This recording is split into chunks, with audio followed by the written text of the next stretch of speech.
Welcome to the Pitchwerks podcast. I'm Scott McTaggart. Over the last 20 years, I've been a sales rep, a marketer, a manager, an executive, a consultant, and an advisor. This show is designed to give you access to my list of contacts so that you can learn more about how to present your ideas at work and succeed in your career. Startups and salespeople, marketers and managers from the Epicast Network in Pittsburgh. It's the Pitchwerks podcast. So we're talking about brands like Nike, Merck, that we were able to get in front of. That there's no, if I would have sent a cold email to one of these people and said, hey, we're an agent. Hi, I'm Nick, and I'd really like to talk to you. Yeah, it wouldn't have happened. They put you on the pile with the other 1,000 that came in today. But these people were reaching out to us, like cold emails out to us, how much they love the email, how much it benefits their team. This opens up the conversation and goes down that path. Hey everybody, it's Scott. It is Wednesday and it's your Pitchwerks podcast. Thanks for tuning in as always. Glad to have you here. Guest this week is Nick Comanici. Nick is a CMO with an agency called Carney, and Carney is deep diving into a lot of things. Obviously, digital is a part of everybody's conversation. We're going to touch on some of his expertise there, and we're also going to talk about his project, Tactics Not Hacks. Find them at tacticsnothacks.com. I'll let him explain it. Before we jump into the episode, guess what I'm going to do? I know you're shocked. I'm going to ask you for stuff. The thing I'm going to ask you for is to remember to subscribe. It's not hard. There's a button for it. You're probably listening on a phone that will literally just let you click it. Come on, let's get this done.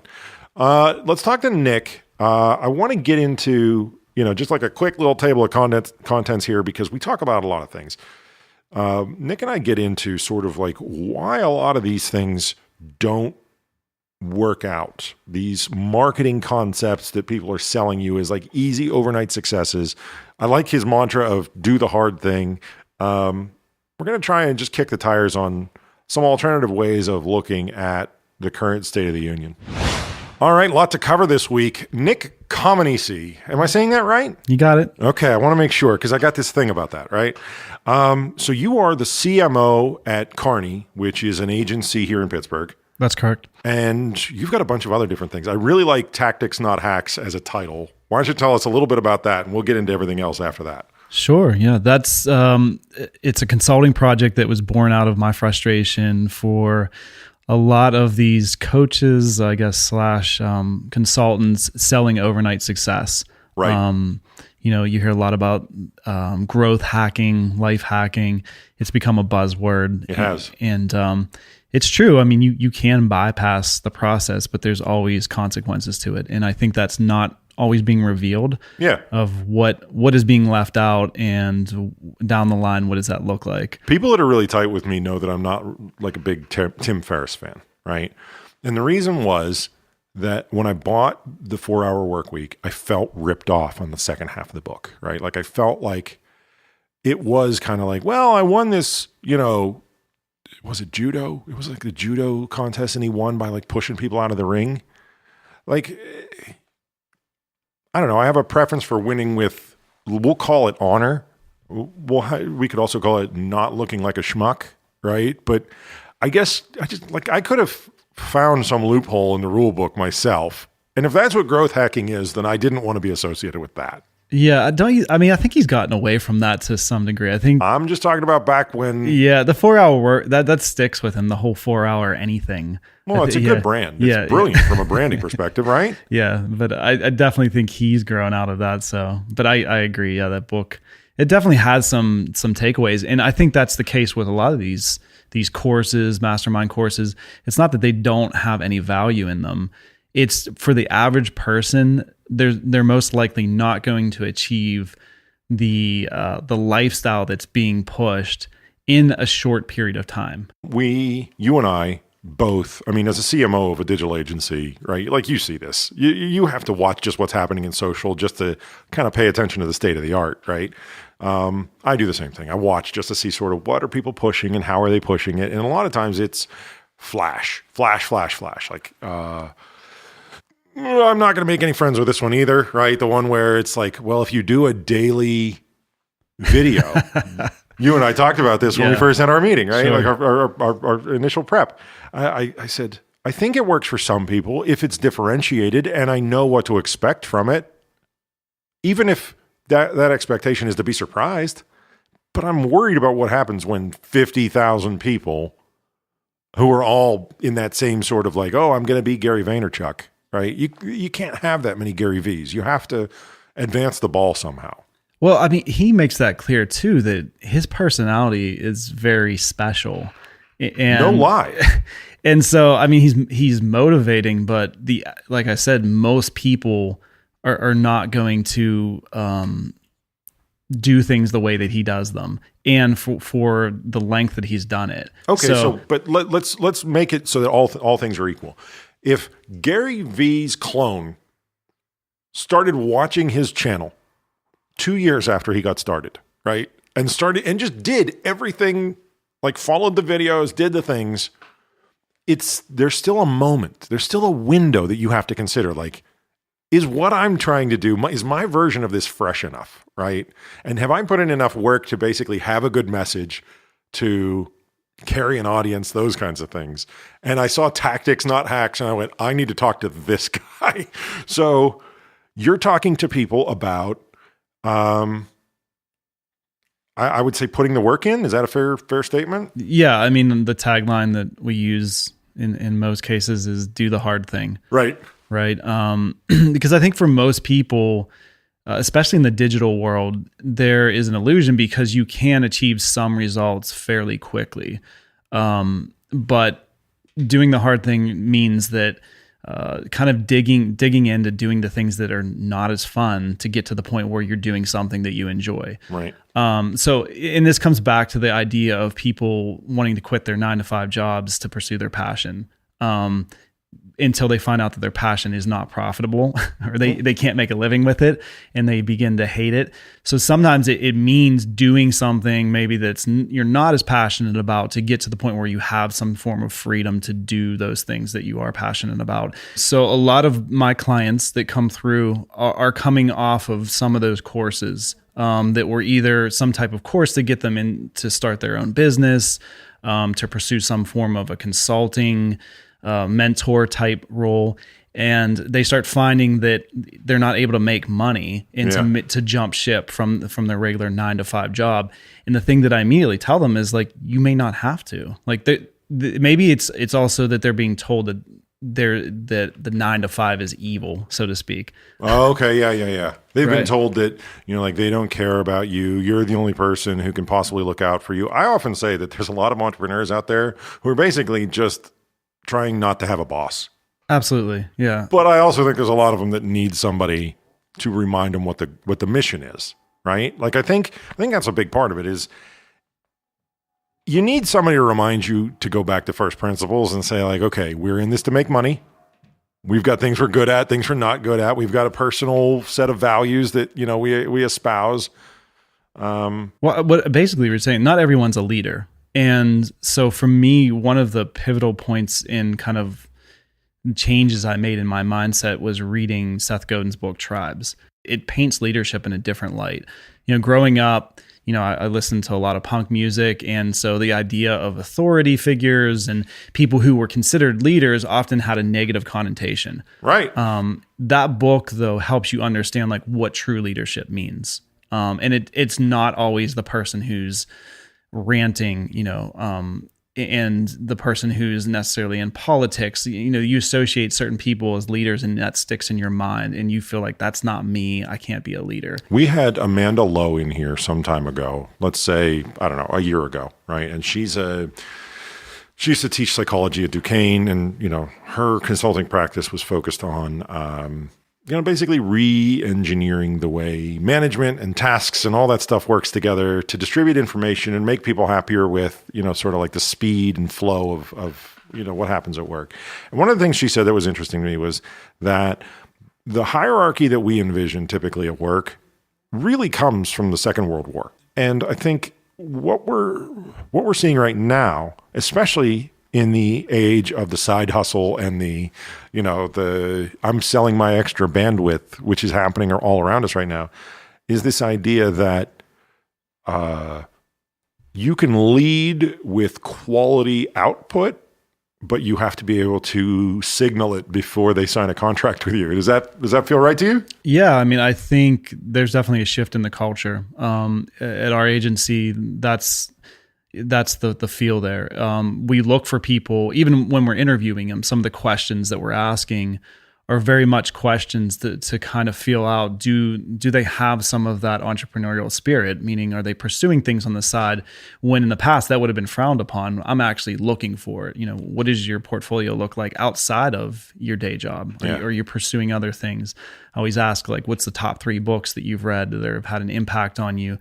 And sadly, you'll find that, kids out of college, the last time they read was when they were in school. Right. I'm going to challenge you on that, though. I don't know that it's that much better as you go up the age range. I think a lot of people pose imposture as being like these bibliophiles that, there's like, and this is like a recurring joke in all my different circles. Like everybody will say they read the same books. Everybody will say that they read that 4-hour work week we were talking about, right? Everybody will say they read Principles, Ray Dalio. Mm-hmm. They'll all say that they read Good to Great. They'll all, did you read it? Oh, it was so long ago. I can't really remember what the thrust of it was. Well, you buy them to put them on your desk. And then, for real. Yeah, those are those are the placeholders. And that's the punk rock in both of us talking right now. You know that. It doesn't have to be reading. It could be, for me, it's usually audiobooks. Actually, I probably listen to most of my books through audio. Yeah. And I often get the physical versions just to recall a portion of it or even to share it with people, so. Weird, stupid question. Do you ever do anything to unplug from screens? Like I do physical books specifically just to get away from this and that computer over there. Like, yeah, I mean, I'm going to give you the real answer because like everybody, the cool answer would be that yes, I take the time to do that. I know that I should do that, and it is a goal. Yeah. But for the most part, the reality of it is that I'm in front of a screen. I'm wondering if I'm just like the old people answer, not the cool answer. I think that's what my answer really was. No, I think the cool answer is that a lot of young people are realizing it's not just cool; it is a good idea to disconnect. But how many people are actually doing that? I want to see inside their home. Now watch a cool pivot. Ready? We're going to do a cool pivot in this conversation. Email is not dead. People that are at where you and I are at, right? Like not quite old, but in a position of leadership, right? Like we grew up on email, and a lot of transactions happen through email. This is like a thing for you. The email is not dead. Absolutely. Yeah. Are we the old people, or are you right? No, I stand behind it. When I came on to Carney, one of the tasks that was given was to figure out some way to market the company, right? Yeah. Internally market us. And we had a very small team. So one of the things I wanted my team to adopt was my habits of either listening, reading, something that would push you and help you understand what's happening in the current marketing landscape. Yeah. But I knew I couldn't always require that of everyone. So we started a daily newsletter, and basically what it was consume a piece of marketing content and kind of distill it down to just the bare bones, the takeaways that someone could get from it. So we started doing that. And so it accomplished 2 things at one time. The team was staying sharp, and we were putting out this email initially just to a small handful, of clients that we currently had. Then we started to grow the list, it was very interesting to see how people responded to it. How long ago was this? This is a little under a year and a half ago. Okay, so not that long. No, not that long. And the interesting part of it was that this goes back to the culture. My boss gave me the bandwidth and the budget to do this. And then this goes back to doing the hard thing. So over a year, we did this every single day, 5 days a week. We did this email, right? And we had 2 employees that essentially were using like half their day each. So let's just say 8 hours of non-billable time, 8 hours of non-billable time. And in addition to that, cost per acquisition on subscribers through Facebook ads. So we did this over a year. We built the list up to around the 11,000 mark. Yeah. We've trimmed it down to 8,000 for it to be a lot more engaging. Mm-hmm. And just recently we had what was called the Yearly Carnage, which was an event at the Ace Hotel where we brought in other marketers to speak, and we had a little bit about 250 people there. But the bigger picture of all this is that we started doing this daily thing that was costing us money. And, people would comment about it like, that's insane. Like, why are you doing that? Right. The long game, which honestly is not that long, a year, is that it's put us in front of fairly large clients that have now, sent RFPs and have become actual paying clients, all from this, because, the target market for this was someone who's a marketing director, a CMO, someone who has influence. Someone who loves it. Someone who cares and loves it and has influence over the person who is a decision maker. Yeah. Right. So we're talking about brands like Nike, Merck, that we were able to get in front of. That if I would have sent a cold email to one of these people and said, "Hey, we're an agent. Hi, I'm Nick, and I'd really like to talk to you." Yeah, it wouldn't have happened. They put you on the pile with the other 1,000 that came in today. But these people were reaching out to us, like cold emails out to us, how much they love the email, how much it benefits their team. This opens up the conversation and goes down that path. So, and even from an organic standpoint, we've done something kind of interesting. The email is then posted on our website every single day. So nice. over time, that organic SEO has built up, and we have a lot of traffic now from it too. So, in the beginning stages of it, it seemed insane, spending a certain amount of money to acquire those subscribers and burning through, hours of. I knew a guy building. one time who used to just break into meetings, and he just used to shout overhead.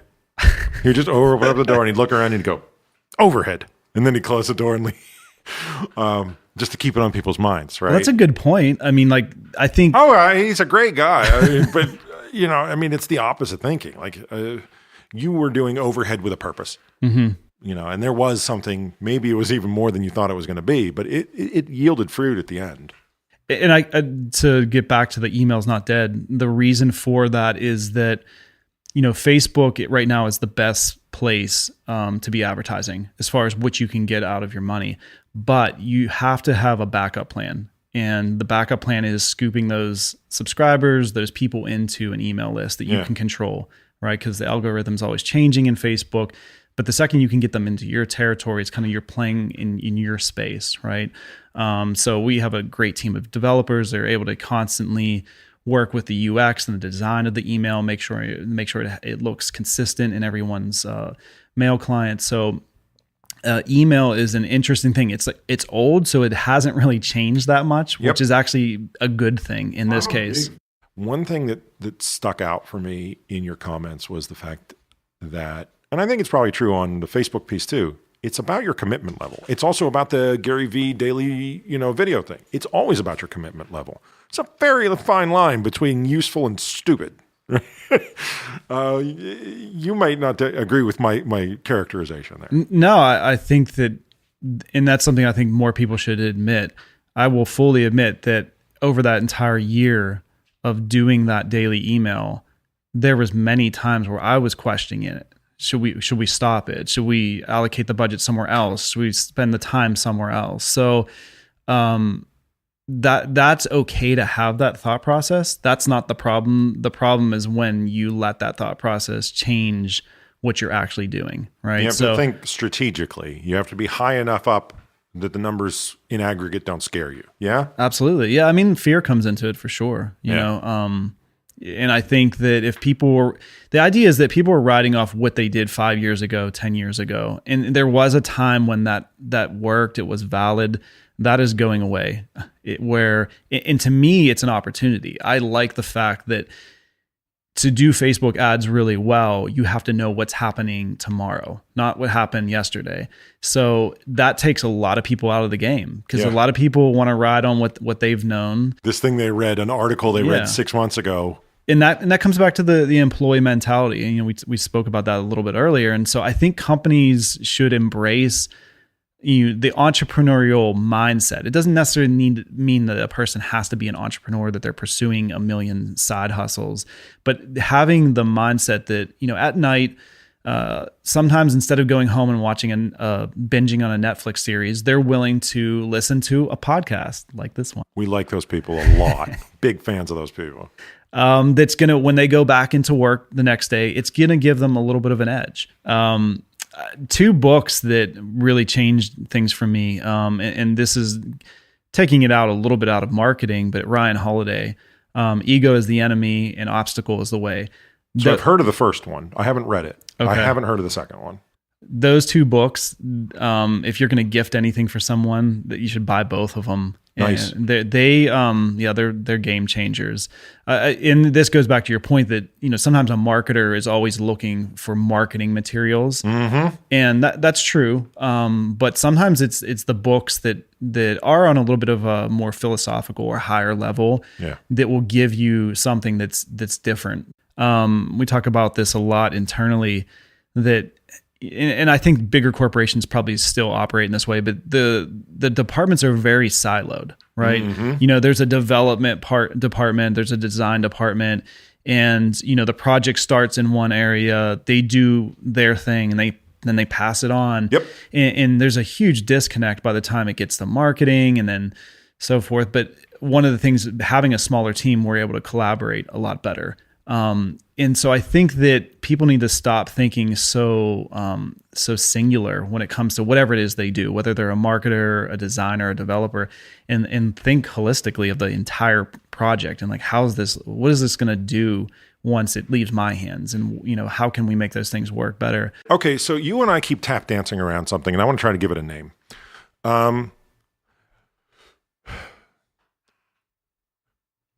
Whether you're talking about the quick overnight success thing that people try to sell you, whether you're talking about the Gary V, sort of like do a daily video, whether you're talking about ping pong tables and beer, there is a shortcoming in the marketplace of innovation on the part of the people who implement these ideas they get from someone else. Let me decomplicate that. Let me say it easier. The intent is to replicate results seen elsewhere.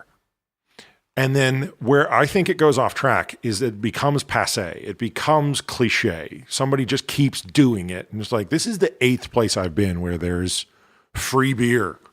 Like there's a tap. Oh my God, dude, they've got Helltown IPA. It's a lack of creativity. That's all I'm trying to say. Yes. And so I think that this goes back to people assuming that I'm a marketer, right? I'm not a creative. I'm not a designer, but those things go hand in hand, right? So, the term I think that has been used, I think Ryan Holiday's used it too, is creative marketer. And I think, people need to get more creative, and it's too many people are comparing themselves to someone else in their circumstances and thinking, like you said, that they can replicate it with the same results. The same ingredients yielding the same results doesn't feel like a rational conclusion to come to mentally, let alone in real life.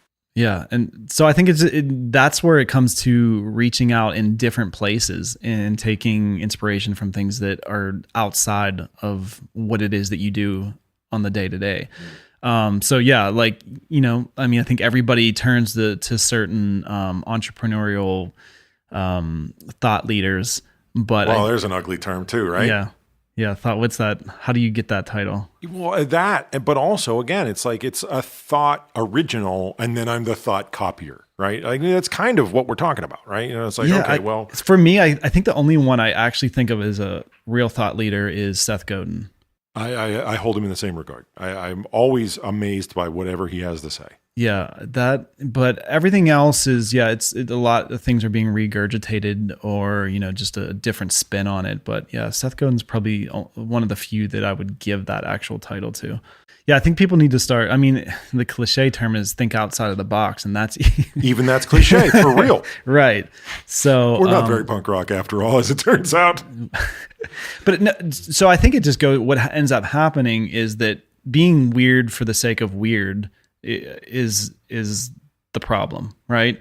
You just need to be real. And, I wrote an article about 3 things that skateboarding taught me about marketing. Nice. Right. And the things about that are, and I talk about early days listening to Minor Threat and those kind of bands. Keep going, because I was going to ask anyway. Who else was on the playlist? Well, I mean, I talked about it in there being Minor Threat, and it's like most likely then you moved on to Fugazi. Yep. If you had to recruit somebody right now, brand new into the marketing game, tell me what characteristics they would have. Somebody's fresh. Like let's just say like 20-ish, 22-ish kind of an age bracket, who would you see as being like an obvious natural fit? That's a good question. Well, like I said before, I would ask what they consume. And it doesn't have to be traditional, like we mentioned before, necessarily books. I think you could tell a lot about what it is that they consume, from video content to what they listen to. Those are things that typically would not be asked in an interview, but Right. those are my go-tos, because intuitively it can tell me a lot about that person. Are you trying to find out like how much original thought they incorporate into their diet? Yeah, absolutely. Yeah. Yeah, because at the end of the day, marketing, like I said, it changes so fast that I want someone who's going to have that mindset, that's going to be able to adapt or pivot based on what those changes are. Movies are a big one for me. I Yeah. want to know what movies you sat through that didn't follow the norm. So, well, I'll give you a movie, and I actually just created a poster with a quote from it that's on the site that you can purchase. It's Gattaca. So with Ethan Hawke. It's been a while, but I was there. Right. There is a line in that movie where his brother asks him how he's doing this, and the reason is one has been genetically modified, and the other is natural. Ethan Hawke's character is natural, so has lots of imperfections. And the point being is he did the hard thing. He always pushed beyond what he thought he could do. What came easy for others, he did the extra. And he says in there that I never saved anything for the swim back. And that is like, I always go to that line. Because a lot of, this comes back to, athletes. Sometimes people look at them and think that they're superhuman, when you might find out they're actually not as gifted or talented as others. They've just put in way more work. Well, you have to think about the problem and then solve the problem and then actually do the thing that solves it, right? Mm-hmm. There's definitely something to be said for staying calm and keeping your priorities on the dashboard in front of you at all times. I think at the end of the day, though, that's not pretty. That's not glamorous. People don't want to hear that. Welcome to the show about it. That is, I feel like, man, it's just this is what this. That's like coming our down. unofficial subtitle, man. Success is typically like, okay, what's it going to take to get across the finish line? And you're like, well, the first thing is you're going to have to figure out where they're holding the race. The second place is you're going to have to show up on time, right? The third one is you have to have shoes on. You're like, you work through the list and it's a huge list. That's the boring stuff. It is super boring. Do the boring thing. Maybe I should change the line, not do the hard thing. both. Is it do the boring thing? Are there more negative adjectives that we can reach for? Do the boring, hard, like ostracized thing. That's gorgeous. I love that. Who is a good person to tune in to Tactics Not Hacks? Like, who should be following you there? Yeah, I would say small to medium-sized business, especially if you're a local business, if you have a small team. Yeah. And sometimes you just need to get answers to a specific thing to get you over the hump, right? You don't necessarily need someone who has to tear apart your whole business. And very few people are even qualified to do such a thing. Yeah. Absolutely. So that's what I feel like I do best, is help people just take one thing at a time, figure out how they can do that better. Maybe it's a small decision that they need to make. It could be as in the weeds of, let's get on a screen share situation and look through your Facebook ads and make some adjustments there. Oh, you just reminded me too. I got to push back on something. Not because I actually don't believe you, but because I know the audience wants me to push back on it. And that is the whole Facebook situation. Right? Sure. I'd love I'm to not talk about joking. that. Literally 10 times in the last 3 months, I've had people push back on me saying, oh no, Facebook's over. And I don't believe that. And I know that when I look at the statistics, they don't back that up.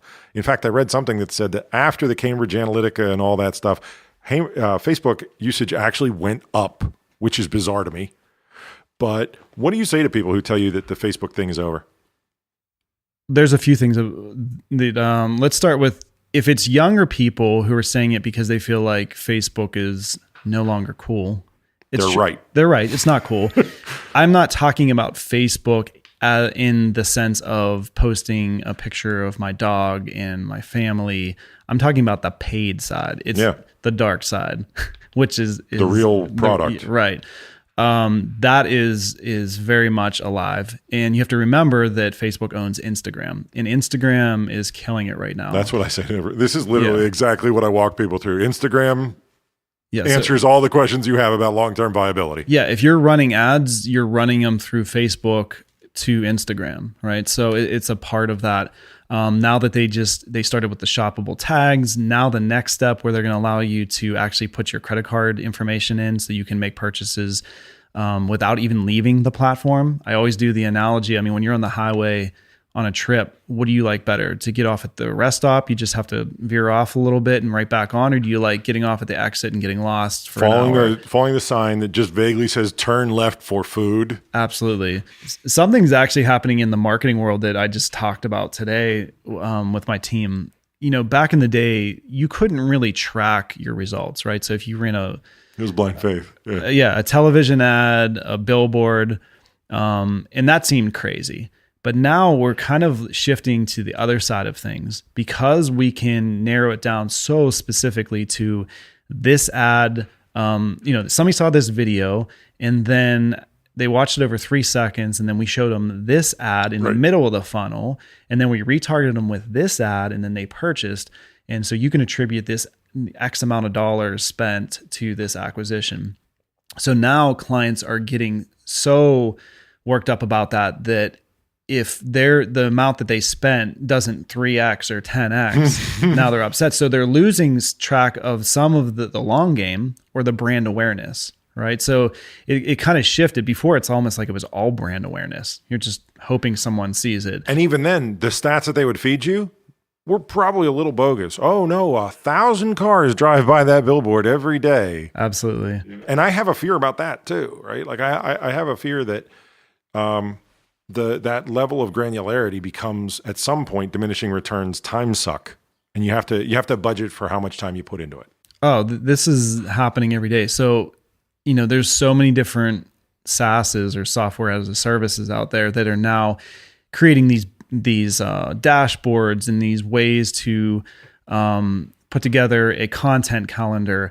And now that becomes the thing that they're focused on, is the data, the stats, in organizing those things and, showing them to their clients. And, you hear the term now, vanity metrics, right? Right. And so they get so caught up in how many likes and comments and all those things. So I think it's just a balance. I mean, we're at a good place with what you can do on that level of targeting people. But I think it's also important to be careful to not lose sight of the brand awareness side of things, and still put some type of energy and budget into that. Well, Nick, I kind of get the feeling like we scratched the surface on 15 things. I'm going to eventually invite you back on here. I don't want to do a back-to-back, right? But I think we should have you back in here, sooner rather than later. And not just because we agree on so many things, speaking of vanity metrics. Where can people find you, and how can they reach out to you if they want to have a conversation with the one and only Nick Comanici? Yeah, if you go to the website tacticsnothacks.com, and you can set up a free 30-minute call with me where I just kind of give you some as much value as I can in 30 minutes. Doesn't cost anything. You can do what you want with it. You can email me at info@tacticsnothacks.com. Well, free 30-minute consultation, and you got a sample here on the show to start with. I think that's pretty okay. Nick, thanks for coming in. Absolutely, man. Thanks for having me over. All right, that's the end of the ride. Thank you to Nick and everybody over at Carney for sharing him and letting him share some insights with us. Make sure you check out tacticsnothacks.com. I think there's definitely just a lot that anybody, I've been at this a while, and I picked up a lot from this conversation. So, dig into what Nick has to offer, and the fact that he's willing to let you, just sort of start with a trial run is very interesting to me. Buzzy and I are going to make another one of these. Don't forget to rate and review us in iTunes. It's really important. It helps other people to find the show, and you know how much I love that. Catch you next week, always on Wednesday. It's the Pitchwerks Podcast. The Pitchwerks Podcast comes to you from Pittsburgh, Pennsylvania, a production of the Epicast Network and McTaggart, LLC. Engineering and production by Buzzy Torek and Nick Miller. For more information, show feedback, and ad sales, visit pitchwerks.com. pitchwerks.com. On social media, Find and follow the show on Twitter, LinkedIn, Facebook, and Instagram using that same brand name, Pitchwerks.